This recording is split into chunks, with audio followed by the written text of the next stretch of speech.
Hello and welcome to my tutorial about Artifactory and especially about Debian repositories. Why we need them and what is influence in your infrastructure with this. This is one of the things we want to discuss now. Okay, my name is Sven. I'm developer advocate at JFrog, and well, I have a strong history in Java related projects, industrial projects, and focusing right now on DevSecOps. The agenda for today. First I will sit down a little bit more comfortable. The agenda for today. Why we need Debian repositories, what's influence and what part of the infrastructure is connected to Debian repositories, direct or indirect. The next thing is why you should have an eye on it if you are thinking about DevSecOps, DevSecOps security, compliance, all this stuff. I will show you how you can solve this one with Artifactory and X-Ray, how to use it, how to ramp it up. And then we will have some ideas of how to integrate in existing infrastructures.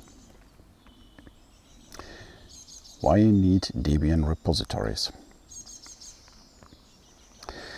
First of all, thinking about Debian itself. Debian is a Linux distribution, and if you're checking this link here from Wikipedia, you will see that we have 40 or 50 active Debian distributions or variants of this.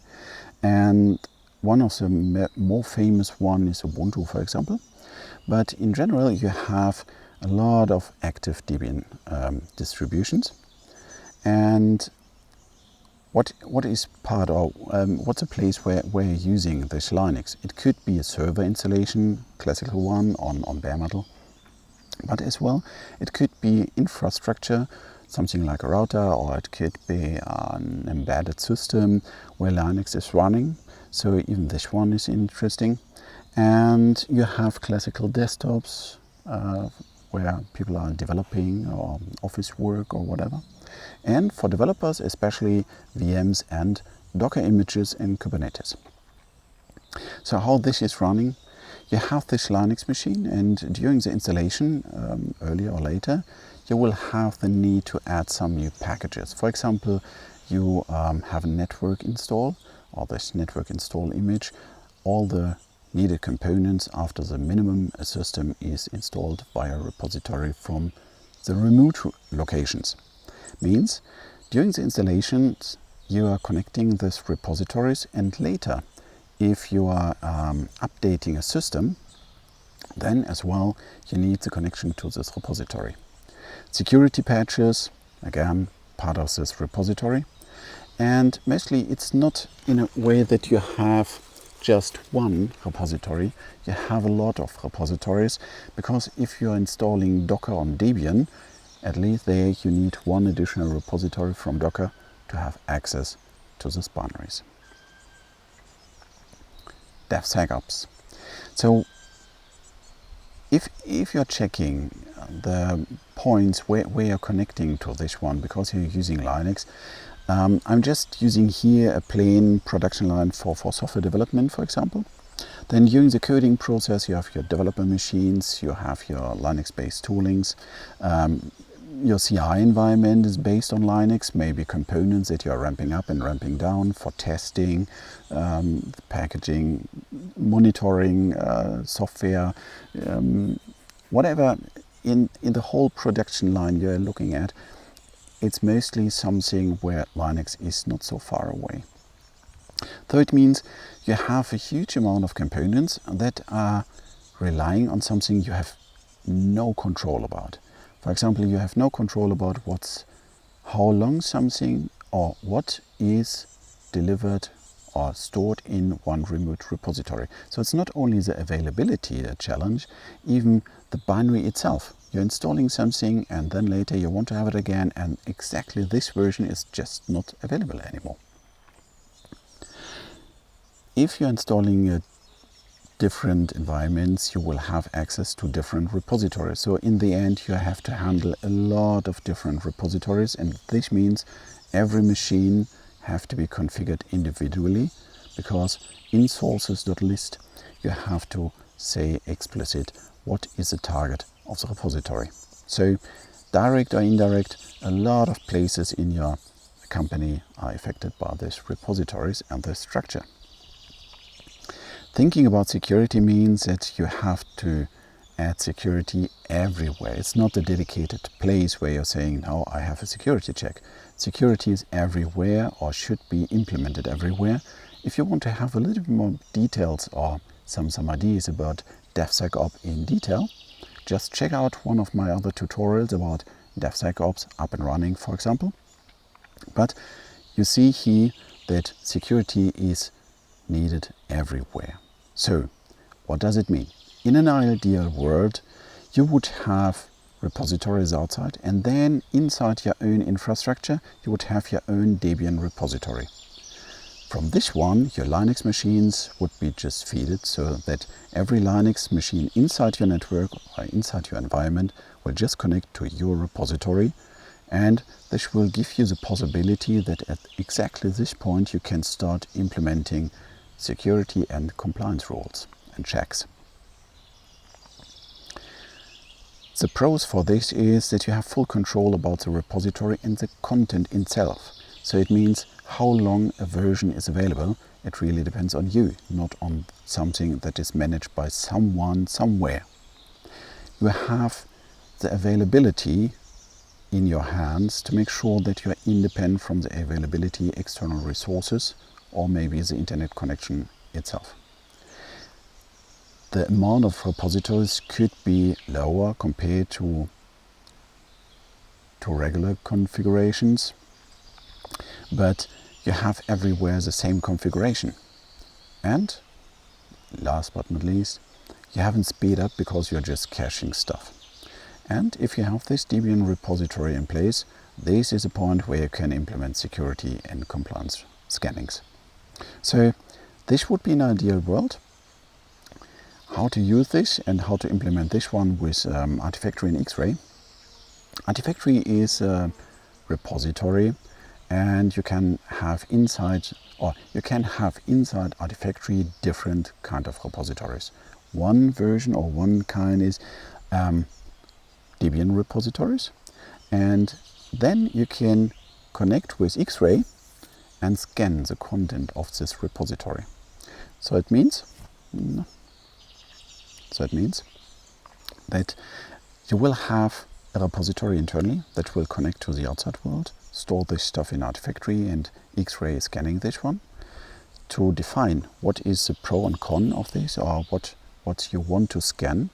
You define stateless rules. These rules are combined to policies, and these policies are connected via watches to the repositories you want to scan. So you can have the same policy and rule not only for Debian repositories, but you can use the same rule and the same policy, for example, for Maven repositories as well.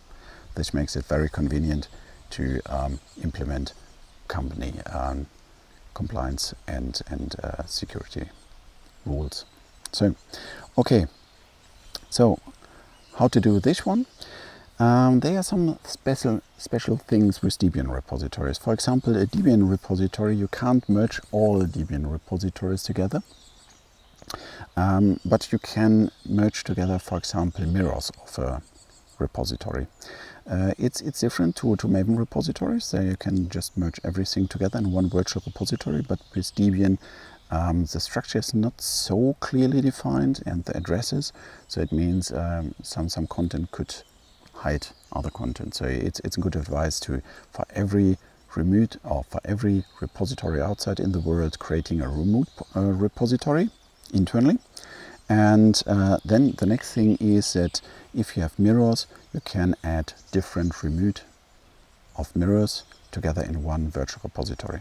Internally, all machines are just going to the virtual repository, so the configuration internally is always the same.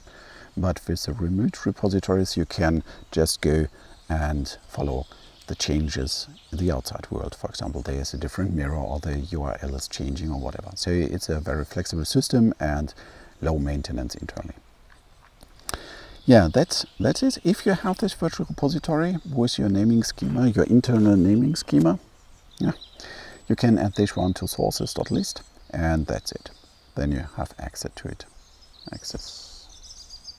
So, as next, we want to check how this is done via the web UI, how to create a Debian repository, how to create a virtual repository, and then how to add this one in a Linux distribution to sources.list. Okay, now we want to have a look at how to create Debian repositories. So for this, log into your JFrog platform instance and go to the administrative menu. This is here behind this icon. And then to the menu point repositories and the submenu repositories. First you see here the tab local, but we don't want to store own artifacts. We just want to connect to remote and already existing Debian repositories. So you have to go to the remote tab. And I created already a few of them. I will show you how to do it. But if you have a lot of repositories, you can filter the view here if you're typing here some stuff in. And what you can see is, first of all, I really recommend to have a scaling naming schema, just to make sure that you have an easy way to filter and navigate and to see later in different UIs what kind of repository it is and if it is a remote one or virtual one and so on. So here I have, for example, for the Debian, selected the Austria remote and the German remote. These are both mirrors of the original one. So you can see here the URL you need to know. If you don't know or you need a list of available mirrors, you can check it from the Debian site itself. So go to www.dbn.org/mirror/list. And there you will find a list of all primary mirrors here ordered, or yeah, it's the country, then the URL and the architecture. This is an interesting or important thing. So check for every mirror if the architecture that is mirrored fits to your needs, so that you're not missing something. And then you have here just the URL you're using. Okay, so create 2, 3 or 5 mirrors, it depends on you, with a remote repository. So how to do with this one? It's just you need a key, the URL, and don't forget to enable X-ray scanning. And for convenience, go to Advanced and activate Allow Content Browsing. With this you can check via web UI what's the content of a repository. It's just for convenience. Okay, so if you have done this one, so we have now this, let's filter. We have this remote A and remote B from the mirrors. Then you can combine this one in virtual repositories. Virtual repositories should have a short name, because mostly this is a repository you're using inside your configurations. And in this virtual repository, again, give it a logical name. You can select the repositories you want to have inside, and then that's it. Yeah, just limit to the architectures you really need, so that X-ray is not scanning too much, and the compression formats you want to support if there's some special need.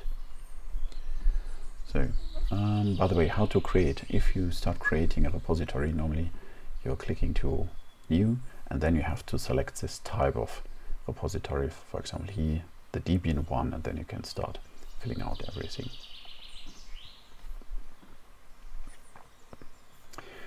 Okay, yes. Okay, we have the remote repository, we have the corresponding virtual repository. Let's have a look at X-ray. For this, we are going to the main menu, to the menu point Security and Compliance.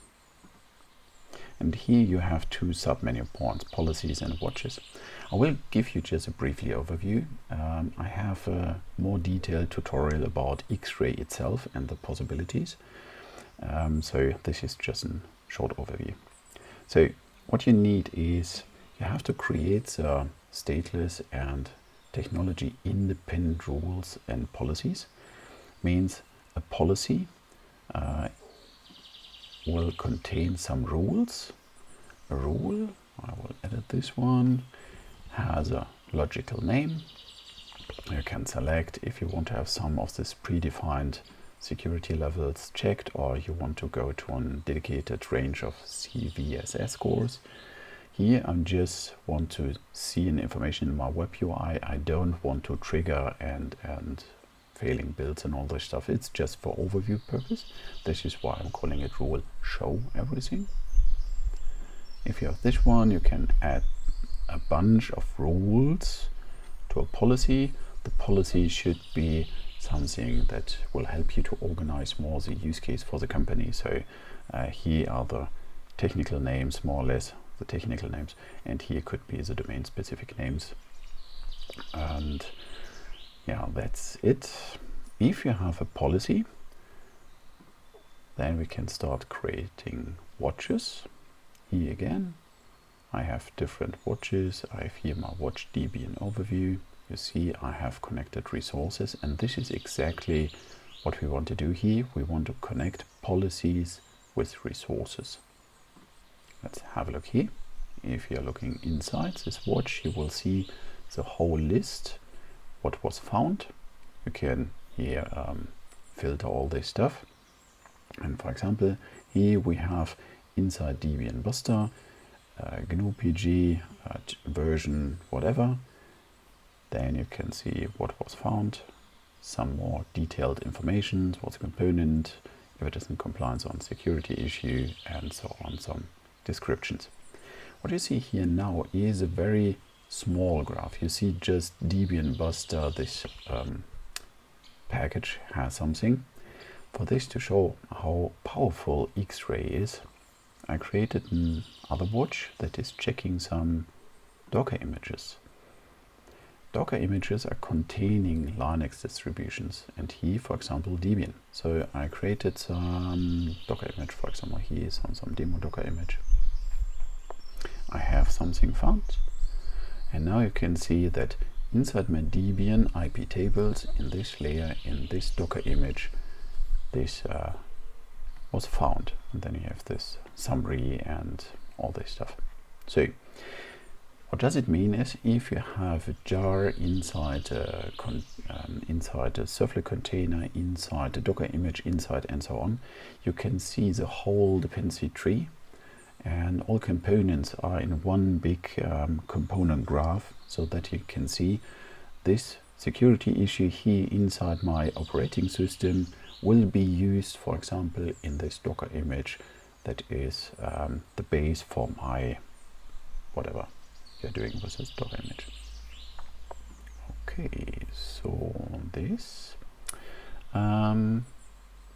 short view how to create a watch. So if we have this one, we can I want to create one new watch. So again, you're creating a name, a description if you want, and then the important thing is adding repositories. At the same time, you can add build informations and bundles. This is not covered by this talk here, so check please my more detailed one, especially about X-Ray. But as short, just add a repository. And again, what we can do is here, we can filter for Debian. I'm just adding all Debian repositories I have. Here, you don't have to check if it is a mirror or not. Here in this watch, you can just add all Debian repositories you have. You can add them, save, and then you need the policies you want to add. For example, I want to have all security Debian-based ones and all compliance rules. So these policies should be active, and now I have these policies with the corresponding rules activated for this 5 repositories, and that's it. So it will take a little bit to create this view. So it will take a little bit because we just created it. So in the background, it will now start building up this view, and after a few minutes, you have here the view like this one. Okay, that's it. So what we saw how to create repositories. We saw how to create remote one and combine them to virtual one.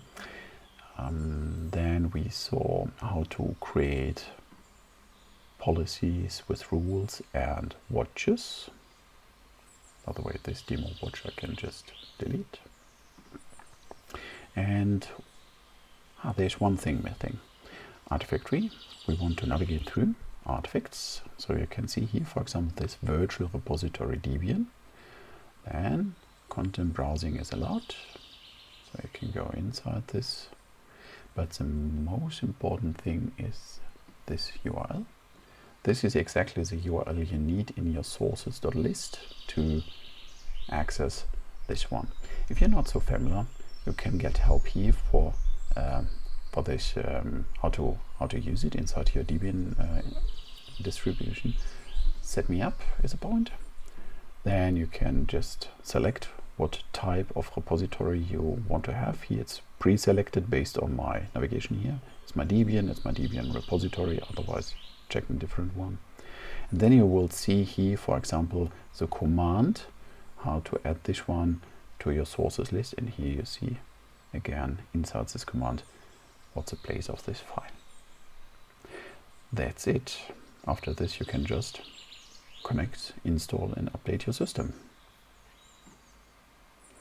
Okay, so now we saw how to create all this stuff. Now it's time to speak a little bit more about integration.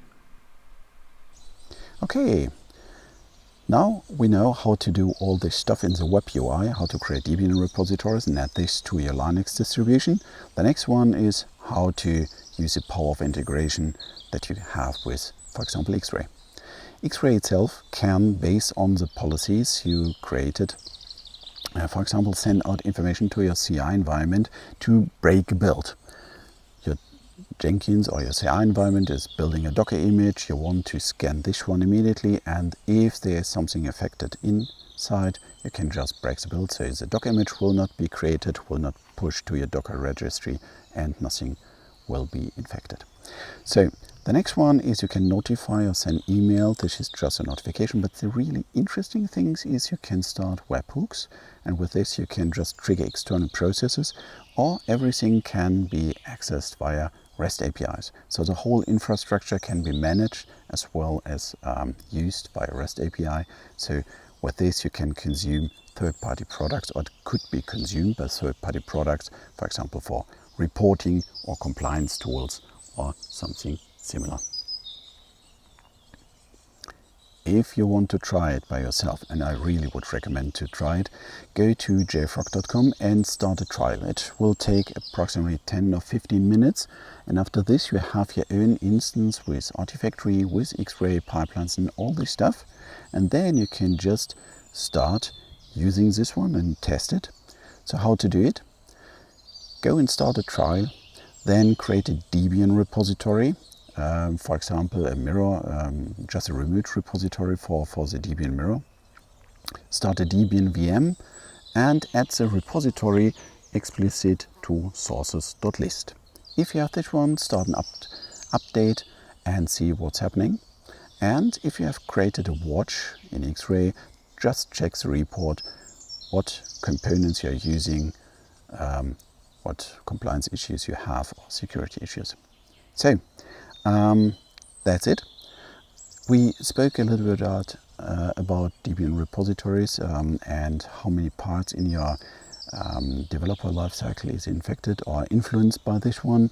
We had a few overview what DevSecOps means and why you should work on this topic if you have to deal with Debian repositories. I showed you the URL how to start a trial. And I really would appreciate if you give me some feedback. A thumbs up would be awesome, and subscribe my channel, because I'm talking a little bit more about DevSecOps topics as well as core developer topics. So stay tuned and see you later.